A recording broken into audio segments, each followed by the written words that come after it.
Why do we procrastinate, and how can we break the cycle? We've all been there. You sit down at your desk, open your laptop, and tell yourself, okay, I'll start right now. But instead, you check your messages. Then maybe you scroll through social media. You get up to make some tea. Suddenly, an hour is gone, and the important task is still untouched. That's procrastination. But here's the surprising truth. Procrastination is not about laziness. It's about psychology. You see, procrastination is your brain's way of protecting you from discomfort. When a task feels overwhelming, boring, or stressful, your brain sees it as a kind of threat. Not a physical threat, but an emotional one. That's why you suddenly feel an urge to escape into something easier, like scrolling, snacking, or doing random chores that don't really matter. Psychologists explain that procrastination is actually a form of emotional regulation. It's not that you don't want to work, it's that your brain is trying to avoid negative emotions, stress, anxiety, self-doubt. The moment you look at that big task, your brain says, danger, let's do something that feels safe and rewarding instead. So first, understand this. Procrastination is not a character flaw. It's not a sign that you are lazy or weak. It's a habit loop. And like any habit, it can be broken. Here's what's really happening inside your brain. There's a battle between two systems. On one side, we have the limbic system, the part of your brain that wants pleasure right now and avoids pain at all costs.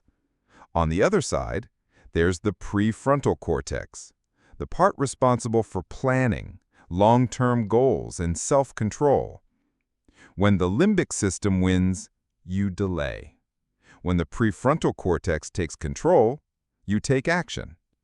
So the big question is, how do we strengthen the prefrontal cortex and give it the upper hand?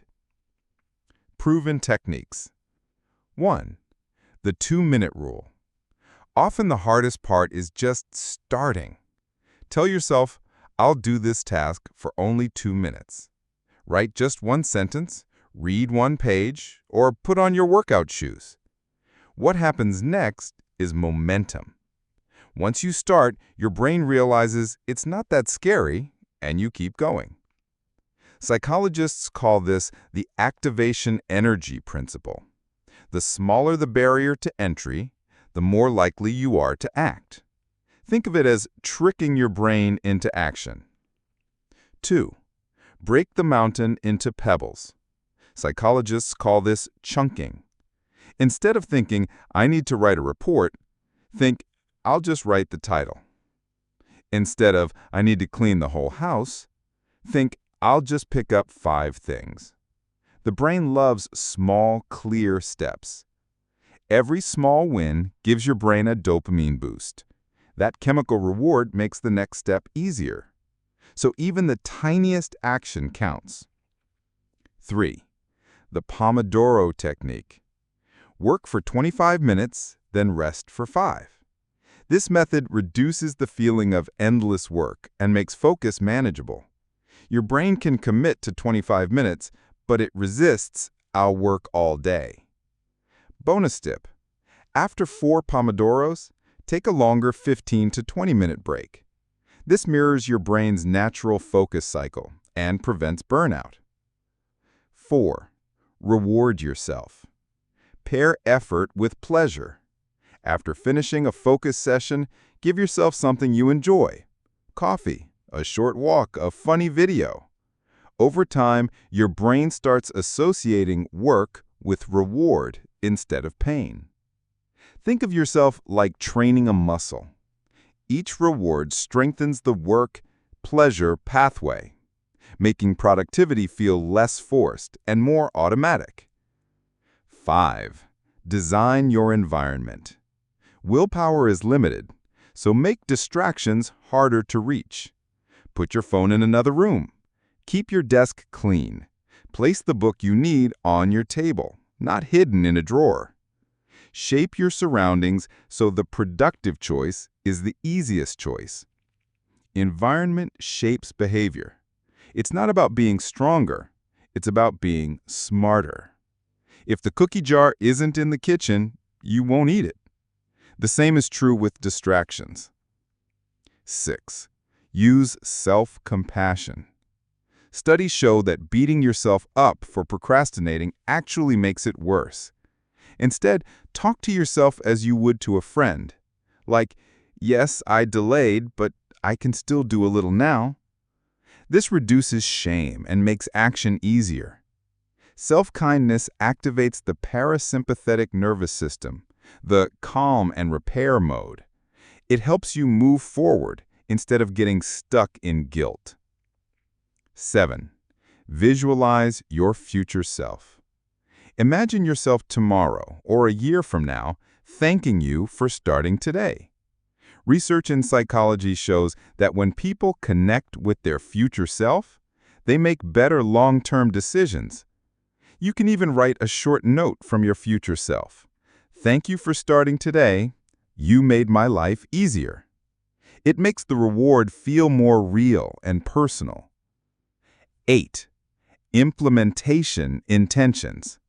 This is when you tell yourself in advance, if situation X happens, then I will do Y.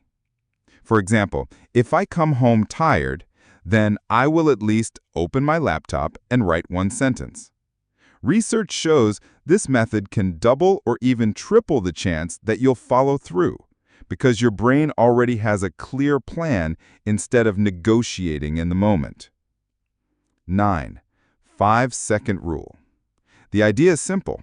The moment you feel the urge to procrastinate, count backward 5, 4, 3, 2, 1, and then take action immediately.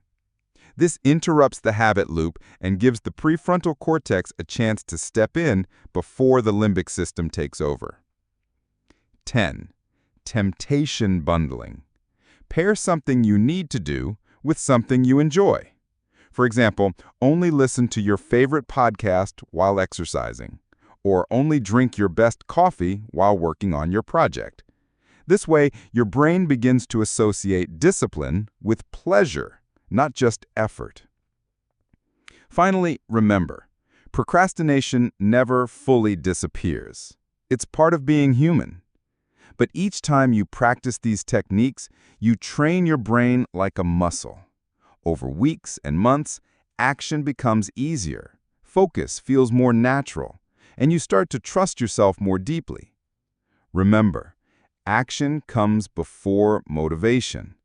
We often wait for the perfect moment to feel inspired, but that moment never comes. Motivation isn't what starts the process. It's what shows up after we begin. So next time you catch yourself procrastinating, don't say, I'm lazy. Say, my brain is trying to protect me, but I choose to act anyway. Your future self is waiting. Don't let them down.